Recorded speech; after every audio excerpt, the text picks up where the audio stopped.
Question number 24, ये question number 24 देखो, अच्छा क्वेश्चन है ये भी। और उससे पहले ये पढ़ो क्या लिखा, बिलीव इन योरसेल्फ, है ना, अच्छी बात लिखी है।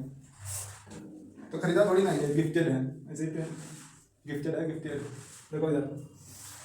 What will happen to fringe within YDSC when setup is immersed in a transparent liquid of refractive index n? अच्छा, YDSC एक्सपेरिमेंट जो हम लोग पढ़ते हैं, है ना, वेव ऑप्टिक्स में, तो कह रहा है कि अगर उस पूरा सेटअप को, होल सेटअप को, सेटअप क्या था, दो सोर्स ऑफ लाइट होते थे, है ना, यहाँ सोर्स ऑफ लाइट का दो स्लिट होता है ना, S1S2 स्लिट होते हैं, स्लिट के बीच की दूरी को हम स्मॉल डी कहते हैं। ये एक स्क्रीन होता है, स्क्रीन से और सेटअप से भी जो दूरी होती है, मतलब स्लिट और स्क्रीन के बीच की जो दूरी होती है उसको कैपिटल डी कहते हैं। ये सेटअप है। अगर ये पूरा सेटअप उठा के एक ट्रांसपेरेंट लिक्विड में डाल दे जिसका रिफ्रैक्टिव इंडेक्स n है, और रिफ्रैक्टिव इंडेक्स n जो है वो एक्चुअल में refractive index of water with respect to air दिया हुआ है ना, n रिफ्रैक्टिव इंडेक्स है, तो क्या होगा जरा देखो। अच्छा, सबसे पहले ये बताओ कि we know that fringe width is denoted by beta. Beta से फ्रिंज विड्थ को डिनोट करते हैं, किसी भी डिनोट कर सकते हैं, हमारा मर्जी। तो बीटा से डिनोट करेंगे तो कितना हो जाएगा, capital D lambda upon D, where lambda is the wavelength of light होता है ना,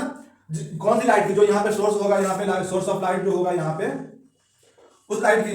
स्लिट 1 स्लिट 2 से पास करेगा तो, है ना, तो ये हो गया lambda wavelength of light upon D. तो initially when the setup is in air, अगर ये एयर में रखा होता तो हम उसको लैम्डा नॉट से डिनोट कर रहे हैं कि जब एयर में था तो कितना वेवलेंथ थी, लैम्डा नॉट। तो बीटा कितना हो जाएगा, फ्रिंज विड्थ कितना हो जाएगा, capital D upon lambda not upon small D. ठीक, अगर इसी सेटअप उठा के लिक्विड में डाल दें, इमर्ज कर दें, है ना, सेम सेटअप को ना ये चेंज कर रहे हैं ना ये चेंज कर रहे हैं, बस लिक्विड रख दिए मीडियम में, तो finally when the setup is emerged in liquid of refractive index n, तो वेवलेंथ क्या हो जाता है। अच्छा, मीडियम चेंज होने से फ्रीक्वेंसी चेंज नहीं होती है। अगर एक मीडियम से दूसरे मीडियम में लाइट जाता है तो फ्रीक्वेंसी चेंज नहीं होता, फ्रीक्वेंसी सिर्फ और सिर्फ चेंज होते हैं और अगर सोर्स को कुछ करोगे, छेड़छाड़ करोगे तो, नहीं तो फ्रीक्वेंसी चेंज नहीं होती है अगर मीडियम को चेंज कर दो, पर स्पीड ऑफ लाइट चेंज होता है, ये ध्यान रखना।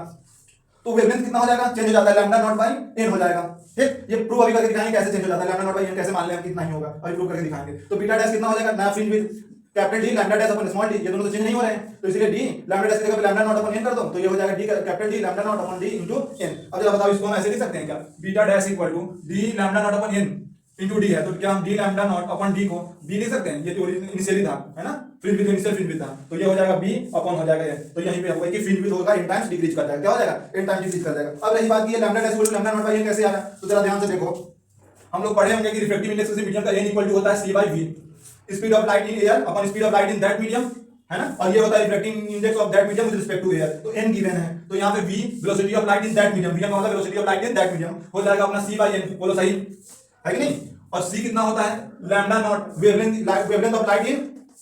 है ना, एयर या vacuum, lambda naught into t होता है टाइम पीरियड, तो उसको हम फ्रीक्वेंसी में लिखेंगे तो कैसे लिख सकते हैं, 1/fn